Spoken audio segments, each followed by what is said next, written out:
ಸುಮಾರು 600 ವರ್ಷಗಳ ಹಿಂದೆ 4 ಗಡಿಗೋಪುರಗಳ ನಡುವೆ ಇದ್ದ ಬೆಂಗಳೂರು ನಗರ ಈಗ ಅನಂತ ಕನಸುಗಳ ಸಿಲಿಕಾನ್ ಸಿಟಿಯಾಗಿ ವಿಜೃಂಭಿಸುತ್ತಿದೆ.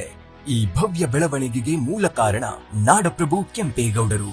ಅವರ ದೂರದೃಷ್ಟಿ ಮತ್ತು ಜನಪರ ಆಡಳಿತದ ಫಲವಾಗಿಯೇ ಬೆಂಗಳೂರು ದಟ್ಟ ಕಾಡಿನಿಂದ ಐಟಿ ಹಬ್ ವರೆಗೂ, ಮಣ್ಣಿನ ಕೋಟೆಗಳಿಂದ ಮೆಗಾ ಸಿಟಿಯವರೆಗೂ ಮತ್ತು ಪೇಟೆಗಳಿಂದ ಸ್ಟಾರ್ಟ್ಅಪ್ ಕೇಂದ್ರಗಳವರೆಗೂ ಸಮೃದ್ಧವಾಗಿ ಬೆಳೆಯುತ್ತಿದೆ. ಅವರ ಆದರ್ಶಗಳು ನಮ್ಮ ಜನಪರ ಸರ್ಕಾರಕ್ಕೆ ಸದಾ ಸ್ಫೂರ್ತಿಯಾಗಿದೆ. ಕೆಂಪೇಗೌಡರ ದೂರದೃಷ್ಟಿಯ ಫಲವಾಗಿ ನಿರ್ಮಿತವಾದ ಅನೇಕ ಕೆರೆಗಳು ಇಂದಿಗೂ ಬೆಂಗಳೂರಿಗೆ ಜೀವನಾಡಿ. ಇದನ್ನೇ ಆಧರಿಸಿ ನಮ್ಮ ಸರ್ಕಾರವು ಕೆರೆಗಳ ಪುನರುಜ್ಜೀವನ ಮತ್ತು ಸುಸ್ಥಿರ ಜಲ ನಿರ್ವಹಣೆ ಯೋಜನೆಗಳ ಮೂಲಕ ನಗರದ ಜಲಭದ್ರತೆಯನ್ನು ಬಲಪಡಿಸುತ್ತಿದೆ. ಕೆಂಪೇಗೌಡರು ಆಧುನಿಕ ವಾಣಿಜ್ಯಕ್ಕೆ ಬುನಾದಿ ಹಾಕಿದ್ದರು.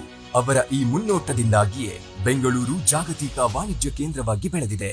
ಅದೇ ಮಾದರಿಯಲ್ಲಿ ನಮ್ಮ ಸರ್ಕಾರವು ಸುಗಮ ವ್ಯಾಪಾರ ನೀತಿಗಳು, ಸ್ಟಾರ್ಟ್ಅಪ್ ಪ್ರೋತ್ಸಾಹ ಮತ್ತು ವಿಶ್ವದರ್ಜೆಯ ಮೂಲ ಸೌಕರ್ಯ ಒದಗಿಸುವ ಮೂಲಕ ಬೆಂಗಳೂರನ್ನು ಜಾಗತಿಕ ವಾಣಿಜ್ಯ ನಕ್ಷೆಯಲ್ಲಿ ಉನ್ನತ ಸ್ಥಾನಕ್ಕೆ ಕೊಂಡೊಯ್ಯುತ್ತಿದೆ. ಕೆಂಪೇಗೌಡರು ತಮ್ಮ ಆಡಳಿತದಲ್ಲಿ ಎಲ್ಲಾ ಸಮುದಾಯಗಳನ್ನು ಸಮಾನವಾಗಿ ಕಾಣುತ್ತಿದ್ದರು. ನಮ್ಮ ಸರ್ಕಾರವು ಸಾಮಾಜಿಕ ನ್ಯಾಯ, ಸಮಾನ ಅವಕಾಶ ಮತ್ತು ಸೌಹಾರ್ದಯುತ ಸಮಾಜ ನಿರ್ಮಾಣಕ್ಕೆ ಆದ್ಯತೆ ನೀಡುವ ಮೂಲಕ ಕೆಂಪೇಗೌಡರ ಅದೇ ಆದರ್ಶವನ್ನು ಮುಂದುವರೆಸಿದೆ.